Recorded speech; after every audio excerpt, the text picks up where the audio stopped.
1.2 লক্ষ কোটি টাকা ইনকাম হয় ওয়াকাবের সম্পত্তি থেকে।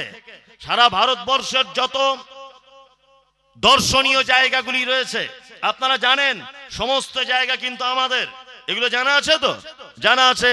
আপনি কলকাতার দিকে দেখুন, শহীদ মিনার ওয়াকাবের সম্পত্তিতে অবস্থিত রয়েছে। নাখোদা মসজিদ, টিপু সুলতান মসজিদ, তারপরে আপনার east Bengal club, Mohun Bagan club, ওই আপনার যেখানে ক্রিকেট খেলা হয় ইডেন গার্ডেন, কলকাতা নেতাজি সুভাষচন্দ্র বিমানবন্দর।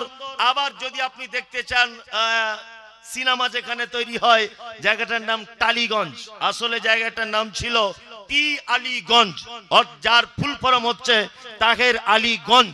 সারা পশ্চিম বাংলাতে যা ওয়াকাবের সম্পত্তি আছে এইরকম প্রত্যেক বছরে ৯,০০০ কোটি টাকা ইনকাম হওয়া একেবারেই মামুলি ব্যাপার। আল্লাহু আকবার। সারা ভারতবর্ষের আপনি তাজমহল বলুন, লালকেল্লা বলুন, কুতুব মিনার বলুন, আজাদ দুয়ারি বলুন, যত যা কিছু আছে সব মুসলিমদের ওয়াকাবের সম্পত্তি। এই টোটাল সম্পত্তিটাকে নিজেদের হাতে নেওয়ার জন্য সংশোধনী বিলের মানে জন্য দাবি জানাচ্ছেন কে? নরেন্দ্র মোদী সরকার।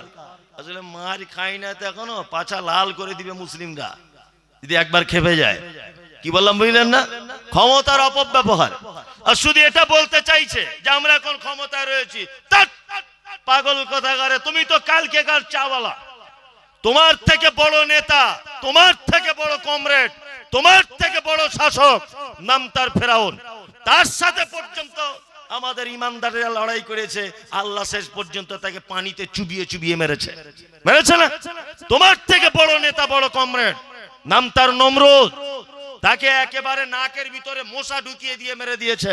তোমার থেকে বড় কমরেড কত এলো আর গেল। ইমানদারদের সাথে লড়াই করতে এলে কোশ্চিন কালেও সম্ভব হবে না।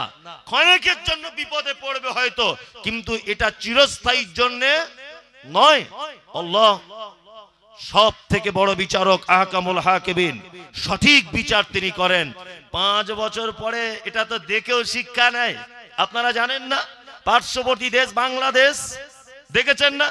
দেখে তো মানুষ শিক্ষা নেয়। এমন গরম দেখাচ্ছিল, এত ক্ষমতার বহর। আল্লামা দেলোয়ার হোসেন সাইদির মতো কোরআনের পাখিকে বছর কি বছর জেলখানাতে বন্দী করেছে, আয়না ঘরে ঢুকিয়ে আলেম ওলামাদেরকে হত্যা করেছে, অসংখ্য দিনের দায়ীদেরকে 1000-2000 কোটি টাকার মামলাতে ফাঁসিয়েছে। কত যে আলেমদেরকে দেশ ছাড়া হতে হয়েছে। ডক্টর মিজানুর রহমান আজহারি দেশে টিকতে পারেনি। আমির হামজার মতো মুফতি সাহেব মানুষ জেলখানাতে বন্দী ছিলেন।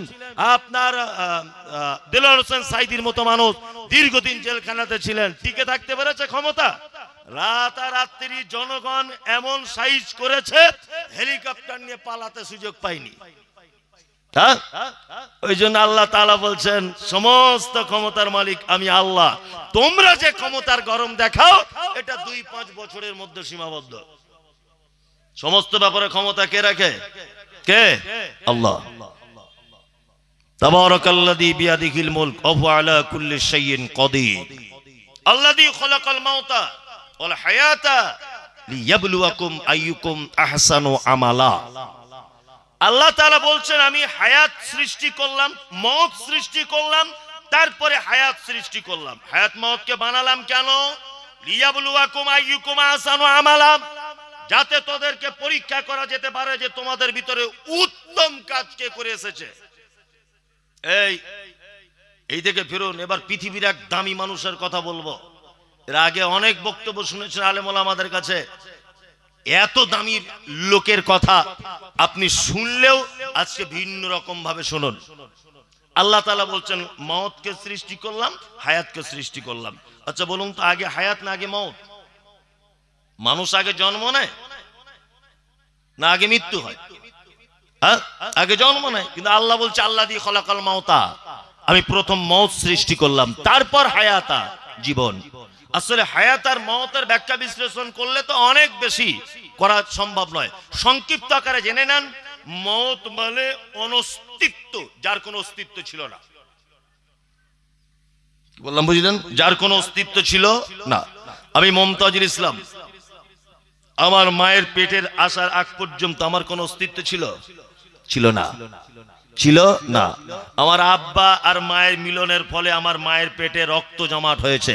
ফাকা সাউনা ইজামা লাহমা। আল্লাহ তাআলা বলছেন তোমার আব্বার মায়ের মিলনের ফলে তোমার মায়ের পেটে রক্তের টুকরা বানিয়েছি আমি আল্লাহ। এই রক্তটাকে আস্তে আস্তে বাড়াতে বাড়াতে বাড়াতে বাড়াতে আমি রূহ ফুঁকে দিয়েছি। মুমতাজুল ইসলাম তুমি হয়েছ তোমার মায়ের পেটে। এতদিন তুমি রক্ত ছিলে, তার আগে তোমার বাপের বীর্য ছিলে, তার আগে তোমার কাজু বাদামের ভিতরে তুমি ছিলে। তোমার আব্বা কাজু বাদাম ডিম সিদ্ধ, তোমার আব্বা সবজি, তোমার আব্বা মাছ মাংস খেয়েছে, তার দ্বারাতে তোমার বাপের বীর্য তৈরি হয়েছে। ওইটা তোমার মায়ের পেটের ভিতরে যাওয়ার পরে তোমাকে রক্তের আকারে তারপরে তোমার রূহ দেওয়া হয়েছে। তারপরে তুমি এখন বর্তমানে প্রধান বক্তা মুমতাজুল ইসলাম। তার মানে তোমার আগে কোনো অস্তিত্ব ছিল না। আল্লাহ বলছে তারপরে তোমাকে জীবন দান করা হয়েছে, অস্তিত্ব আনা হয়েছে। লিয়াবলুয়াকুম আইয়ুকুম আহসানু আমালা। পৃথিবীতে হায়াত এবং মওতকে তৈরি করা হয়েছে এই কারণে যাতে তোমাদেরকে পরীক্ষা করা হয় তোমাদের ভিতরে উত্তম আমল কে করেছে। কালকে আমি এখানে এসেছিলাম ডাঙ্গাপাড়ায়, কেউ ছিলেন এখানে? কারা ছিলেন? হাত তুলুন। অনেকজন ছিলেন, বেশি লোক ছিলেন না। ওইখানে একটা কথা বলতে বলতে বারবার কালেকশনের ব্যাপারে ডিস্টার্ব করছিল বলতে আমার কথাটা মনের মতো করে বলা হয়নি। আল্লাহ তাআলা পবিত্র কোরআনে বলছেন আহসানু আমালা। পৃথিবীতে যত আমল আছে সব আমল উত্তম নয়, এটা মাথায় রেখে দিবেন। সব আমল যদি উত্তম হবে, আল্লাহ কোরআন মসজিদে যত জায়গায় বান্দার আমল করার কথা বলেছেন তত জায়গায় শব্দ ব্যবহার করছেন আমিলাতুস সালিহা। আল্লাহ বলছে তোমরা আমল করো, সালেহ আমল। কোথাও আবার ব্যবহার করছেন আহসানু আমালা, তোমরা উত্তম আমল করো। তার মানে আমাদের দেশের মাটিতে অসংখ্য ভেজাল আমল ভরপুর রয়েছে। ভেজাল আমল নাই? গাদা গাদা ভেজাল আমল না?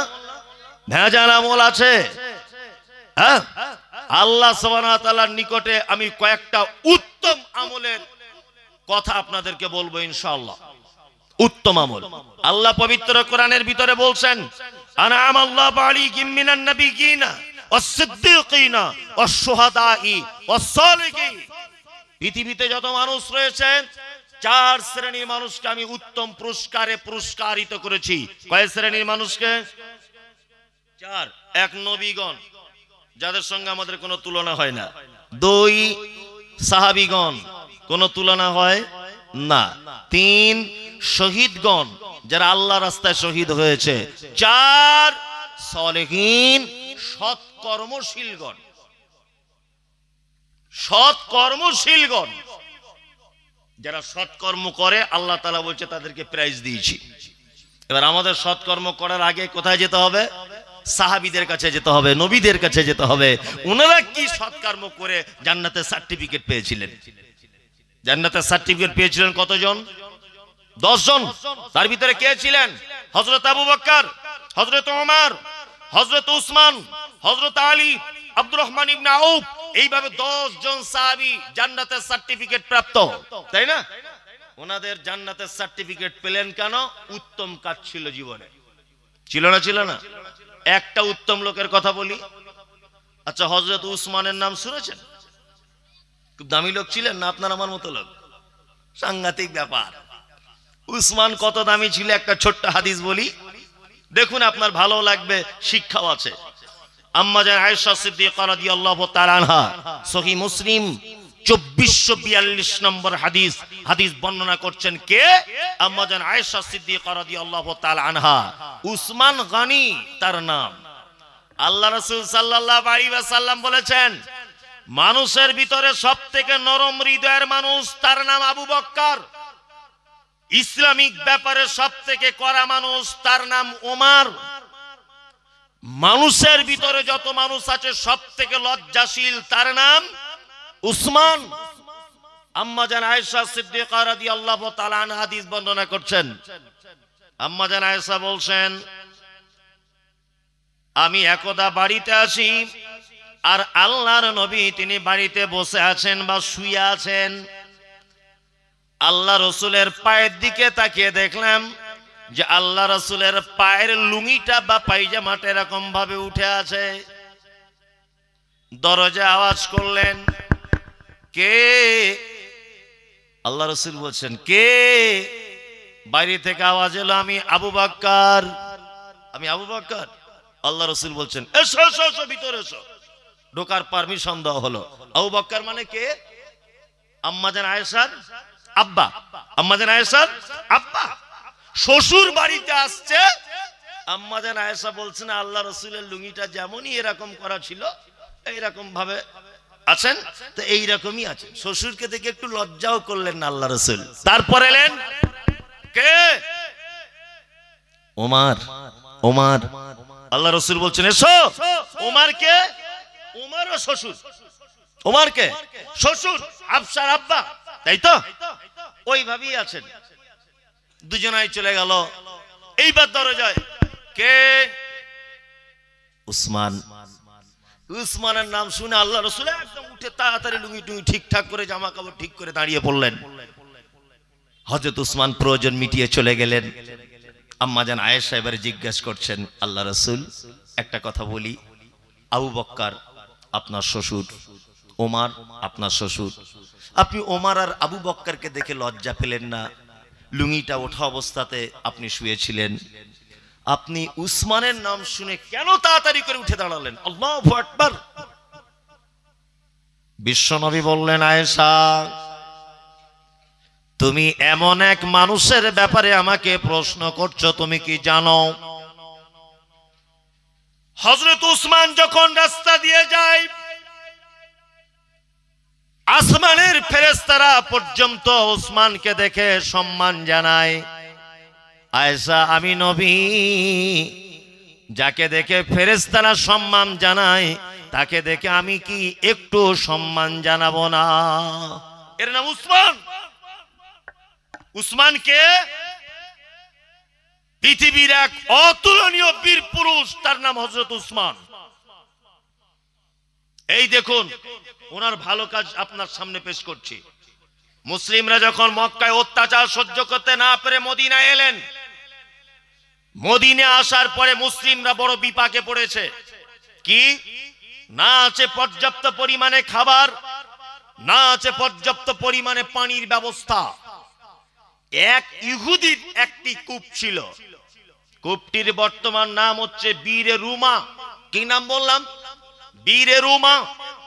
আল্লাহ সুবহানাহু ওয়া তাআলা আমাকে বেশ কয়েকবার ওই কূপটা নিজের চোখে দেখার সুযোগ করে দিয়েছে। আলহামদুলিল্লাহ আমি নিজের চোখে দেখে এসেছি বীরে রুমা।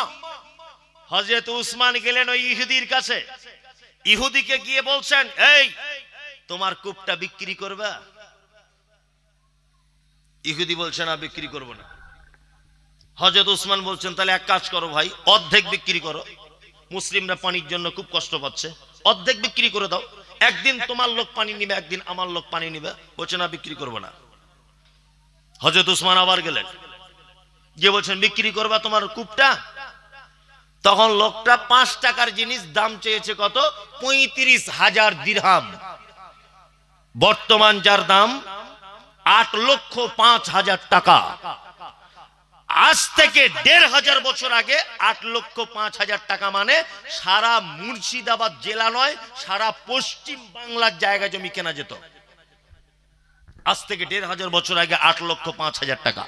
হযরত উসমান একেবারে তাড়াতাড়ি রাজকোষ থেকে টাকার বান্ডিল নিয়ে এসে বলছে নাও 35,000 দিরহাম নিয়ে নাও। 35,000 দিরহাম দিয়ে দিলেন, কূপটাকে কিনে নিলেন। হযরত উসমান 35,000 দিরহাম দিয়ে কূপ কেনার পরে বলছেন হে মুসলিম ইমানদার, হে আল্লাহ রাসূলের সাহাবীরা, আমি উসমান আজকে থেকে এই কূপটা আমি আল্লাহর রাস্তায় ওয়াকফ করে দিলাম। আমি এর থেকে কোনো বিনিময় গ্রহণ করব না। যত খুশি মানুষ এর থেকে ওযু করবে, পানি পান করবে, ছাগল গরুকে পানি পান করাবে, গাছের গোড়াতে পানি দিবে, আমি উসমান তার থেকে 10 পয়সা কোন রকমের বিনিময় গ্রহণ করব না। আর একটা কথা বললে আপনারা আশ্চর্য হয়ে যাবেন যে এই কথা তো জীবনে কোনোদিন শুনিনি। হযরতে উসমান রাদিয়াল্লাহু তাআলা আনহু সেই যে কূপ কিনেছিলেন সেই কূপের সাইডে খাজুরের গাছ, এখন বর্তমান 2024 সালে 1600 খাজুরের গাছ আছে। কত? 1600। আমি নিজে সেই বাগানে গিয়ে ভিডিও তৈরি করেছি, দেখবেন মোবাইলে সার্চ করে। সেই বাগানে 1600 খাজুরের গাছ আছে, সেই কূপ রয়েছে, সেই কূপের পানি দিয়ে আজও পর্যন্ত সেই খাজুরের গাছে পানি দেওয়া হয়। আর ওই খাজুর গাছ থেকে যে টাকা ইনকাম হয়, সেই টাকায় এতিম অসহায় দুস্থ মানুষদের মাঝখানে বিলি বন্টন করা হয়।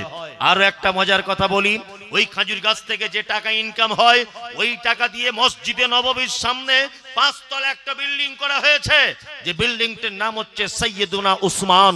ওই বিল্ডিং থেকে খাজুরের বাগান থেকে যে টাকা ইনকাম হয়, ওই টাকা জমা হয় হযরত উসমানের অ্যাকাউন্টে।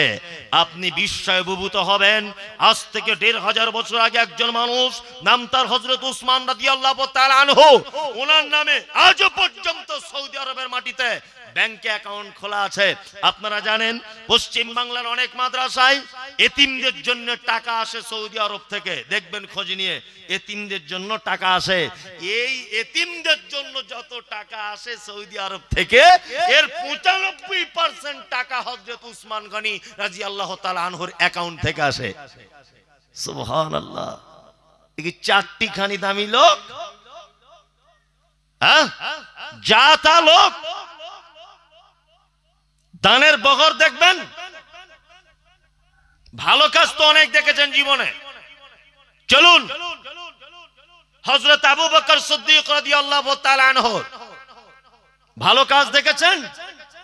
আল্লাহ রাসূল সাল্লাল্লাহু আলাইহি ওয়াসাল্লাম তাবুকের ডাক দিলেন, তাবুকের ডাক দিলেন, যুদ্ধের জন্য মালের প্রয়োজন। হযরত ওমর এলেন, ওমর এসে বলছেন, আল্লাহ রাসূল, আমার মালের অর্ধেক নিয়ে এসেছি, অর্ধেক রেখে দিয়ে এসেছি। হযরত আবু বকরকে জিজ্ঞাসা করা হচ্ছে, আবু বকর, আবু বকর বলছেন, আল্লাহ রাসূল, এই তাবুকের যুদ্ধের জন্য যত মাল, আমি আপনাকে আর আল্লাহকে বাড়িতে রেখে দিয়ে সমস্ত কিছু নিয়ে চলে এসেছি, সমস্ত কিছু। আল্লাহ রাসূল উসমানের অপেক্ষা করছেন, দেখি উসমান কি বলে, উসমান কি বলে দেখি। হযরত উসমান এসে বলছেন, আল্লাহ রাসূল, তাবুকের যুদ্ধ কতদিন চলবে? আল্লাহ রাসূল বলছেন 3 মাস চলবে, 3 মাস। কতজন মুসলিম সৈন্য? 30,000। হযরত উসমান বলছেন, আল্লাহ রাসূল, 30,000 মানুষের অর্ধেক মানুষের যতটা ঘোড়া লাগে, যতটা উট লাগে, যুদ্ধের পোশাক যতটা লাগে, তাদের খাওয়া দাওয়া, তাদের পানি, তাদের সমস্ত কিছুর ব্যবস্থা আমি উসমান, আমি নিজের দায়িত্ব নিয়ে নিলাম। তার মানে 15,000 মানুষের দায়িত্ব 3 মাস যাবত দায়িত্ব নিলেন কে? হযরত উসমান। সার্টিফিকেট এমনি পাওয়া যায় না। আর আমাদের অবস্থা কি?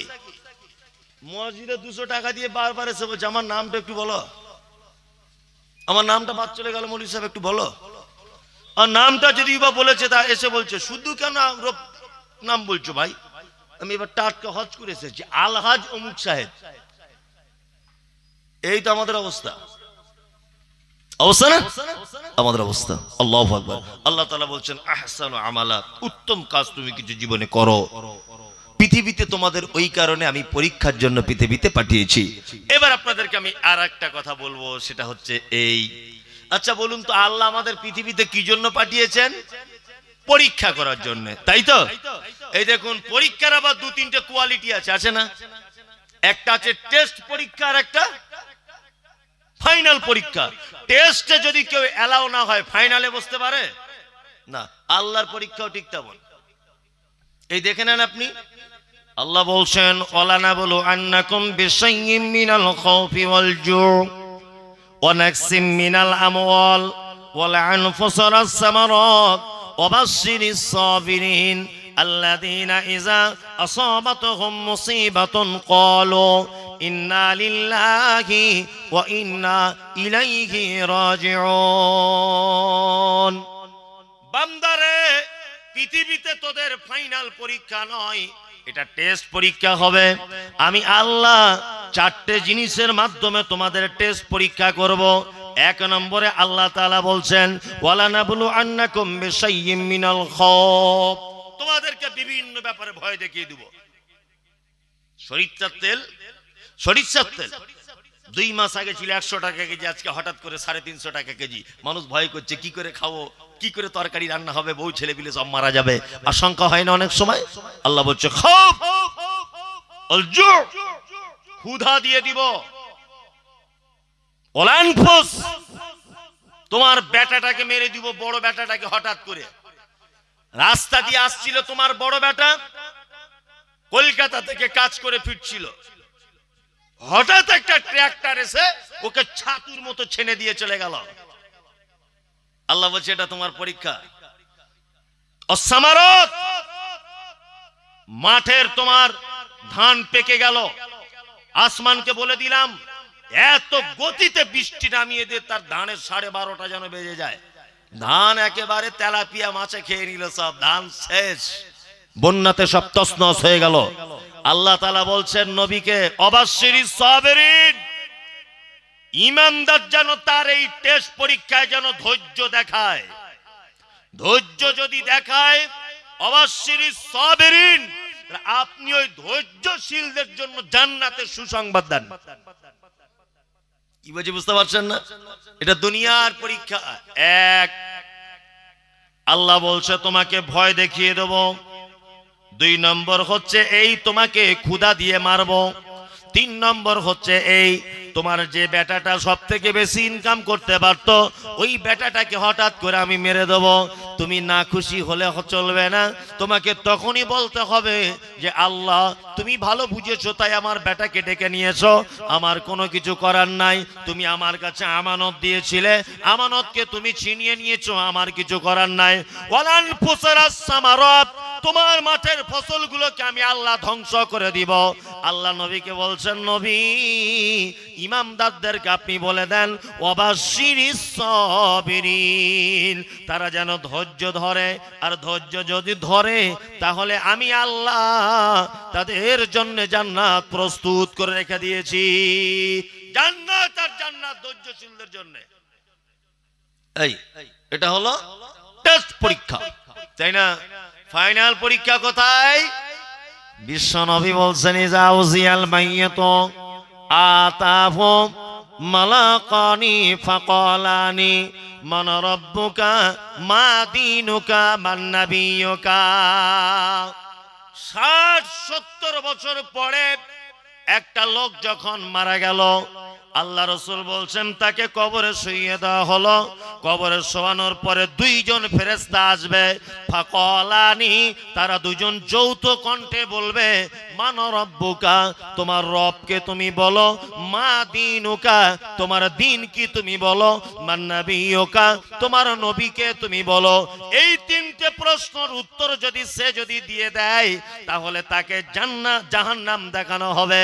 জাহান্নাম দেখানো হবে আর বলা হবে তুমি প্রশ্নের উত্তর দিতে পেরেছো, এই দেখো জাহান্নাম দাউ দাউ করে আগুন জ্বলছে, এইটা তোমার থাকার জায়গা ছিল, কিন্তু তুমি উত্তর সঠিক দিয়েছো বলে আল্লাহ তোমাকে পরিবর্তন করে জান্নাত দিয়ে দিয়েছে, তুমি জান্নাত চলে যাবে। এটা কবরের ফাইনাল পরীক্ষা। আল্লাহু আকবার। যদি বলছেন মৌলভী সাহেব তাহলে সুদের ব্যাপারে জিজ্ঞেস করবে না, মদ খাওয়ার ব্যাপারে, বদমাইশি করার ব্যাপারে জিজ্ঞেস করবে না? এই কবরে 3টের মাঝখানে বুঝতে পারা যাবে একদম কথা বাংলায়। মেয়েরা যখন বাড়িতে ভাত রান্না করে, একটা ভাত দেখলেই বোঝা যায় বাকি ভাতগুলোর অবস্থা কি, তাই না? মাধ্যমিক পরীক্ষা হচ্ছে, একটা পৃষ্ঠার, একটা বইয়ের পৃষ্ঠার আছে 200টা। আচ্ছা বলুন তো, প্রশ্ন কি 200টা পৃষ্ঠার থেকেই হয়? কটা থেকে হয়? অর্থাৎ টোটালে 10টা প্রশ্ন করা হবে, তাই না? এই 10টা প্রশ্নের মাধ্যমে মাস্টার বুঝতে পেরে যাবে ছাত্র কেমন, বুঝতে পেরে যাবে না? বুঝতে পেরে যাবে। আল্লাহ ঠিক তেমন এই 3টে প্রশ্নের মাধ্যমে বুঝতে পেরে যাবেন বান্দা কোন দলে ছিল। আল্লাহু আকবার। আল্লাহ তাআলা বলছেন, আল্লাযী খালাকাল মাউতা ওয়াল হায়াতা লিয়াবলুয়াকুম আইয়ুকুম আহসানু আমালা ওয়া হুয়াল আজিজুল গফুর। সবথেকে বেশি ক্ষমা করতে পারে কে? আল্লাহ।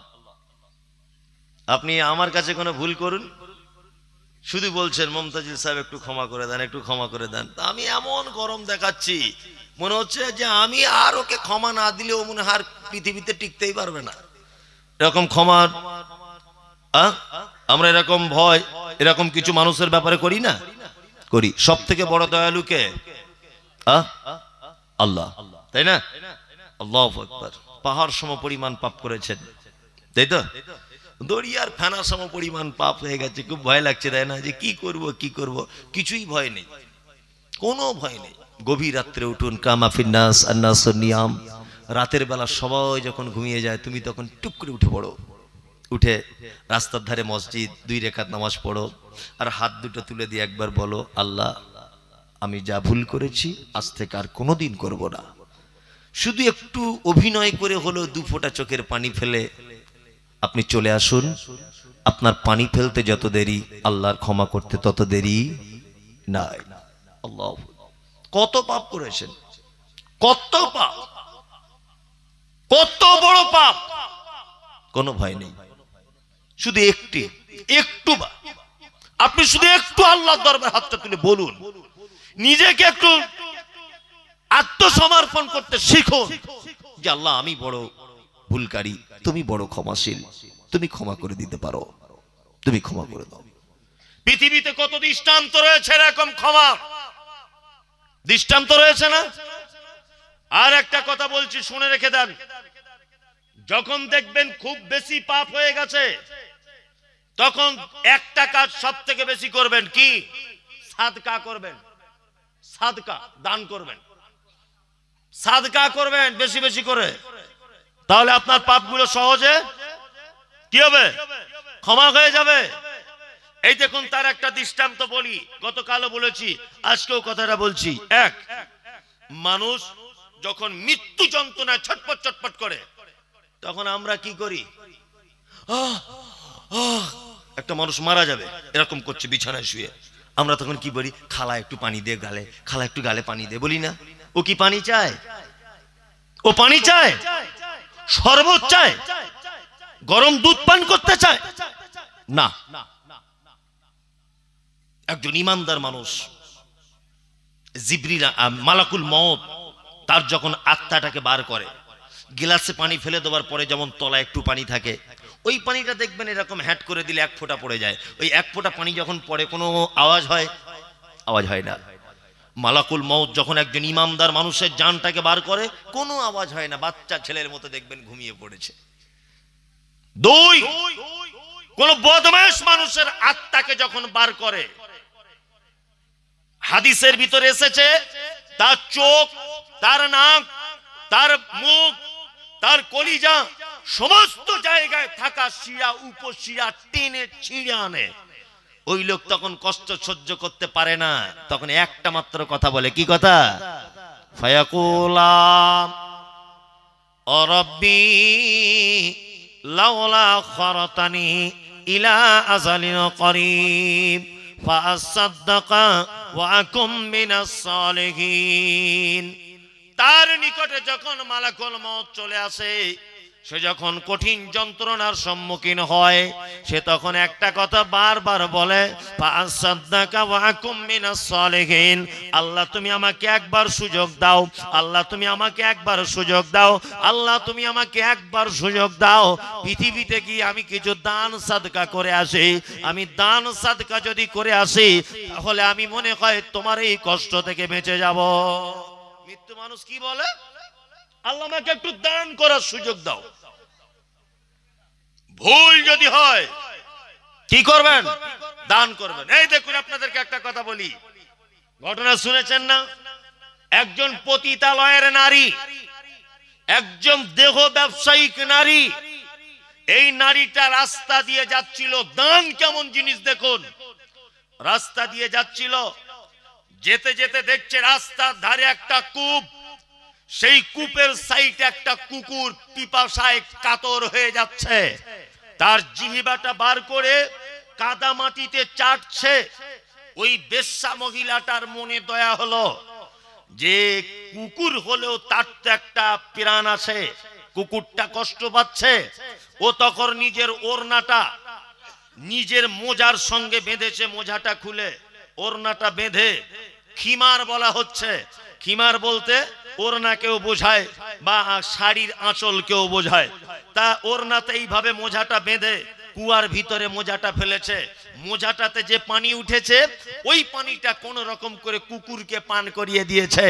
আল্লাহ এত খুশি হয়েছে, সারা জীবনে একটাও ভালো কাজ নেই, সারা জীবন তার দেহ ব্যবসা করে এসেছে, একটা মাত্র ভালো কাজ কুকুরকে পানি পান করানোর ফলে আল্লাহ তাআলা বলছেন তোর বাকি জীবনের সব গুনাহ মাফ, সব গুনাহ মাফ, তোর একটাও তোর আর পাপ নেই।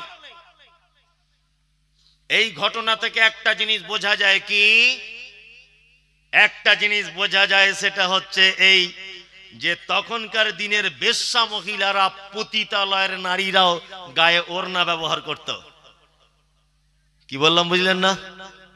তাছাড়া ও ওড়না দিয়ে মোজাটা নামালো কি করে কূপের তলাতে? তার মানে বোঝা যায় তখনকার দিনে পতিতালয়ের মেয়েরাও কি ওড়না ব্যবহার করতো না? করত। কিন্তু বর্তমানে এখনকার মেয়েদের কাছে ওড়নাটা বড় বোঝা, বোঝা নয়, খুব বড় বোঝা। আল্লাহু আকবার। আপনি যতই জীবনে পাপ করেন, কোন ভালো কাজে যে আল্লাহ সুবহানাহু ওয়া তাআলা খুশি হয়ে যাবেন, কোন ভালো কাজে যে খুশি হয়ে যাবেন আপনি নিজেও বুঝতে পারবেন না। ওই জন্য আল্লাহ সুবহানাহু ওয়া তাআলা বলেছেন কি ইউসারিউনা ফিল খায়রাত, তোমরা সর্বক্ষণ ভালো কাজের জন্য বেশি বেশি করে দৌড়ঝাঁপ করবে। ভালো কাজ যেখানেই আছে, দেখুন একটা কথা বলি, খুব মজার কথা। আল্লাহ পবিত্র কোরআনের ভিতরে বলছেন ইয়ামুরুনা বিল মারুফ ওয়া ইয়ানহাউনা আনিল মুনকার, তোমরা ভালো কাজের আদেশ করো। কিন্তু আল্লাহ এখানে ভালো কাজকে নির্দিষ্ট করে কিছু বলেননি। বলেছেন নির্দিষ্ট করে দিয়েছেন না, অনির্দিষ্ট। ভালো কাজ অনেক রকমের হতে পারে, অনেক প্রকার হতে পারে। যে রকম আপনার সুবিধা, আপনার মন বলছে এটা ভালো কাজ, আপনি অবশ্যই সেই ভালো কাজের দিকে অগ্রসর হন। আল্লাহ সুবহানাহু ওয়া তাআলা বলছেন কি, আল্লাহ তাআলা বলছেন ওয়াল আজিজুল গফুর, আমি নিশ্চয়ই বড় ক্ষমাশীল। আল্লাযী খালাকাস সাবআ সামাওয়াতি তিবাকা, নিশ্চয়ই আমি আল্লাহ আসমানটাকে সৃষ্টি করেছি একতলা, দুই তলা, তিন তলা, এইরকম স্তরে স্তরে স্তরে স্তরে। তারপরে আল্লাহ সুবহানাহু ওয়া তাআলা বলছেন আল্লাযী খালাকাস সাবআ সামাওয়াতি তিবাকা মা তারা ফি খালকির রহমানি মিন তাফাউত, তোমরা কি তোমার রহমানের সৃষ্টিতে কোন রকমের ভুল, কোন ত্রুটি খুঁজে পাও? আল্লাহ সৃষ্টিতে কোনো ভুল আছে? আছে? রেল লাইনে দেখেছেন প্ল্যাটফর্মে কেউ কেউ দেখবেন হাত দুটোকে এইরকম করে বেড়াচ্ছে, কেউ হাতে আর পায়ে হাঁটছে, কেউ মায়ের পেট থেকে অন্ধ। অন্ধ না? এরা এরা কি অপরাধ করেছিল? এদের অপরাধটা কি? আমরা পাড়া গ্রামের মানুষ অনেক সময় কিছু ভুল কথা বলি। কি ভুল কথা বলুন তো? মারাত্মক ভুল কথা।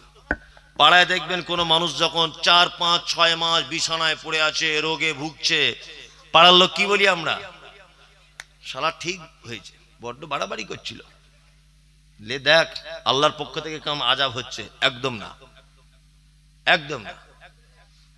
ও আপনার থেকে বড় জান্নাত ওর জন্য অপেক্ষা করছে। কারণ যার পরীক্ষা যত কঠিন হবে তার প্রাইজ তত দামি হবে। কি বললাম বুঝলেন না? যার পরীক্ষায় যত কঠিন হবে তার প্রাইজ তত দামি হবে। ওর এখন পরীক্ষা চলছে, 3 মাস 4 মাস বিছানায় পেচ্ছাপ পায়খানা করছে, গায়ে ঘা, দুর্গন্ধে কেউ যাচ্ছে না, কঠিন পরীক্ষা। হয় না?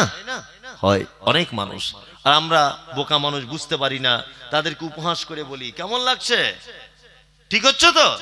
একদম নয়।